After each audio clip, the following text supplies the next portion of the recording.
আসসালামু আলাইকুম কাছের বন্ধুরা। আমি কাতার প্রবাসী। দেখেন, কাতারের দূর প্রবাসী থেকে কি সুন্দর ফল কাটা শিখেছি এই রমজানের উছিলায়। প্রতি বছর এরকম ফল কাটা হয়। সাথে আছে ছোলা বোনা। ছোলা খাইলে অনেক পুষ্টি হয়। রমজানে রোজা রেখে সবাই ছোলা খাবেন বেশি বেশি।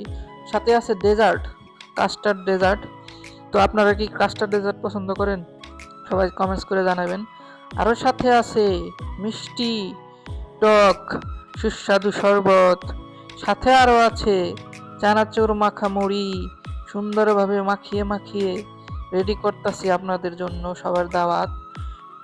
এইমাত্র শেষ হলো মুড়ি মাখা, সাথে আছে খেজুর। আলহামদুলিল্লাহ, এই রমজানের উসিলায় অনেক খানা পিনা হইতেছে। ঠিক আছে, তো আপনারা যারা দেশে আছেন সবাই আমাদের জন্য দোয়া করবেন। আসলে আমরা প্রবাসীরা প্রবাসে পরিবার রেখে ইফতার করি।